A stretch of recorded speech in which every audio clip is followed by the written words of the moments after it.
Hello and welcome. You're watching Business Today Television. I'm Sakshi Batra and this is BTS, that's Behind the Scenes, a show where we share a sneak peek into the latest edition of the Business Today magazine with all of you, our viewers. And joining in on the show with me, Krishna Gopalan, Executive Editor of the Business Today magazine. Also with me in the studio is our Economy Editor, Surabhi. Welcome to both of you and thank you so much for taking the time out for this discussion. And now to show a quick glimpse to all our viewers as to what this edition really looks like. Well, on the cover, you do have Mohit Joshi. He is the newly appointed CEO of the Tech Mahindra, which has in our Big Bang exclusive also been a big story, and I'm sure he has shared something which Krishna will delve deeper into. He's talked about the growth outlook for the $6.5 billion company and how it's going to be playing to the strength of the company going forward, and this one is a big one. So we of course will be talking about the ground report on the MSME story, but let me kick start with the Big Bang exclusive first. Krishna, congratulations to you on getting us this one. Of course, after CP Gurnani, this is, of course, big shoes to fill. But Mohit Joshi, already an Infosys veteran, and how his entry will change things for the conglomerate at large is something that we'd like to hear from you. If you could begin by helping us understand what is the uniqueness of the company and how will Mohit Joshi really drive the change here? Thank you, Sakshi. Nice to be here. I'm just taking off from that one word you mentioned, conglomerate. Tech Mahindra is actually positioned rather interestingly. Apart from TCS, it's only the IT company which is part of a larger conglomerate, and that itself brings to the table many an advantage. So I'm just going to jump to competitors like Infosys and Wipro, which are pretty much standalone companies barring a couple of related ancillary businesses. The advantage is the moment you are part of a conglomerate as Tech Mahindra is, learnings from, let's say, the automobile sector, the financial services business will seamlessly flow into the IT business. So that's what he's looking to capitalize on. Speaking for Mohit Joshi, I'm just going to jump to Mohit's background, 23 years with Infosys, the classic MBA background. Most importantly, you have to understand why he was brought into the role. He came in with a hardcore sales background at Infosys, traversed the world, did all of it. Tech Mahindra on its own was interestingly positioned. It was established in the mid-80s. They bought over Satyam, which all of us know went through a serious amount of stress towards 2008 and 9. They bought that over, called it Mahindra Satyam before the company, it got merged into the main Mahindra company and then became Tech Mahindra as a larger entity. Mohit's mandate is obviously to propel growth at this point. There's a bit of a challenge though. 40% of the business for Tech Mahindra comes from telecoms. So I believe the significant dependence on one sector is a bit of a challenge for them. But one must also understand that this significant dependence comes simply because of the telecom hangover from the past. So one has to look at it from that perspective. But that said, the mandate for Mohit Joshi, as he said to us quite succinctly and unabashedly in that sense, is to drive growth at any cost. And of course, given how the work culture within the Mahindra group is, there's a clear sense of autonomy. So I think he's going to really build on the autonomy factor and the mandate for growth at the same time. What did he tell you on artificial intelligence, since that's the biggest buzzword as far as the entire tech space is concerned? Is that big on his radar too? I'm going to sum it up in one sentence, actually. He said it's as big as what electricity was in the 1800s.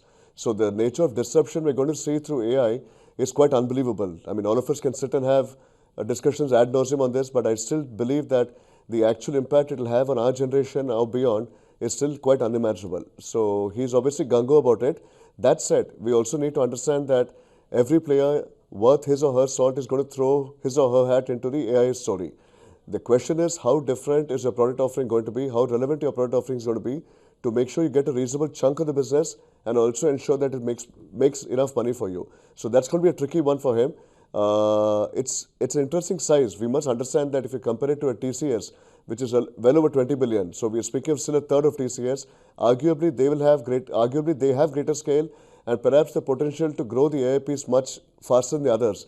But that said, the advantage of being a conglomerate and the ability to therefore perhaps get the most out of the AI story is something that will be tracked pretty closely. Okay, speaking of the challenges as well that exist, specifically on the margins when it compares to the rivals, how is that going to be important for him to really take it on head on? Well, it is a source of concern in my opinion, because if you look at it, I'm just going to ignore FY24 for a second because it was really not a great year for the IT industry. But if you go back in time, all the biggies, be it TCS, most prominently led by TCS, had margins of 14, if not 15%. If you compare that to TechM, Those guys are still at double digits as far as the PAT margin is concerned. That's post-tax. That's going to be a cause for concern.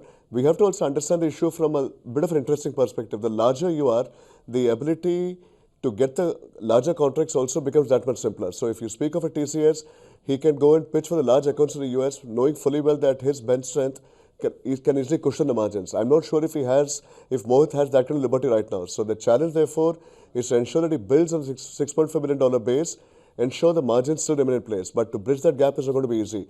That said, we also have to get in one more interesting background. This is a new look Mahindra Group. Ever since Anisha has taken over, we've seen many a new face having come in. Mohit Joshi is one more of the new faces coming in. So in terms of financial prudence, in terms of a focus on margins, I think the decision to get in Mohit Joshi, decision to focus on margins, and to look at the bottom lines with such a microscopic lens, if I may say so, is part of a larger game plan for the Mahindra Group.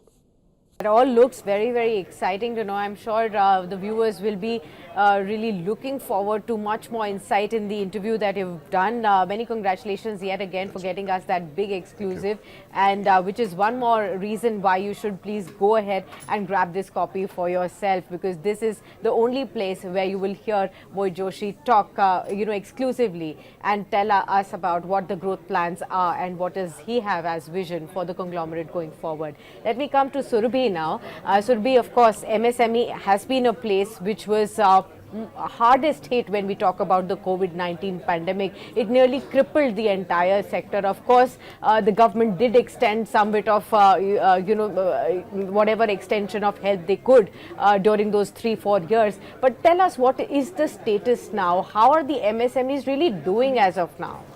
So, firstly for this story, we did a fair bit of ground reporting. We met companies on the ground and we spoke to them about the challenges, and we went to their workshops and factories just to get a sense of it. So I'm sure the readers can get a sense of this in the magazine as well. And when we talk about the pandemic, so a lot of players say that, overall the pandemic blues are over for them. But it's been a very K-shaped recovery for the sector, if I may use this term, because a lot of industry watchers or industry associations say that many of the contact intensive MSMEs which shut down in sectors like hospitality, tourism in the pandemic never recovered and never really opened again, which is also we can see it from anecdotal evidence. However, a lot of these MSMEs in sectors like automobiles, pharma, food processing, capital goods, engineering, these never really got impacted by the pandemic, and for them it was business as usual. And some of them, like say in the pharma sector, actually did much better than the pre-pandemic time. And it's been a very uneven recovery for the sector. And now with the global slowdown, a lot of the export intensive MSMEs continue to remain impacted in sectors like textiles, leather, which are some of the big areas, big MSME areas for the Indian economy. Also, we must remember that while we call them micro, small, medium enterprises, they are a large part of the Indian economy. They contribute about 30% of the GVA, they contribute about 45% of India's exports. So it is a large chunk of the Indian economy. Absolutely. Well said, Surabhi. Of course, this is going to be a key engine of growth, and therefore it warrants the even upcoming government's keen attention on the space as well. But do tell us, you mentioned in the story about the 45-day payment rule as well. So what is this new payment rule? How will it really help MSMEs really, overcome some of the financial challenges that they have been facing? Right. So, if we go back a year, so in the Finance Act of 2023, this new clause was introduced in the Income Tax Act, saying that MSMEs have to be paid within 45 days of the once the good or service is received by the buyer.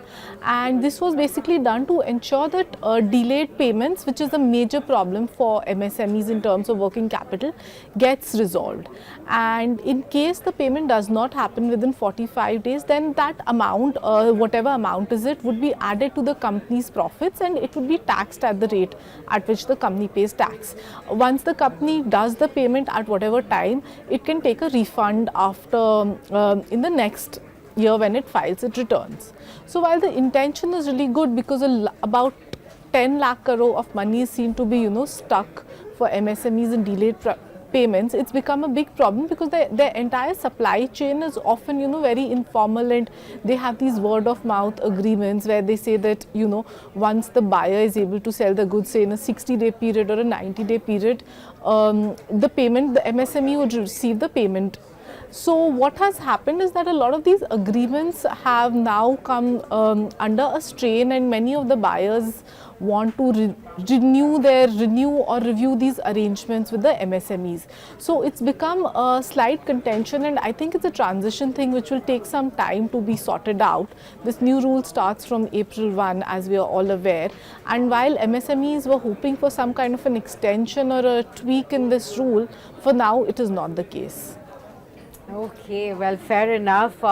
This is going to be an extremely insightful story as well when we come to know about the clear growth engine of India that a large part of our GDP also depends on, and how that is going to be taking shape going forward from here with the new rules that are coming in. Well, thanks a lot, Krishna, and thanks a lot, Surabhi, for bringing us all those insights from this new edition.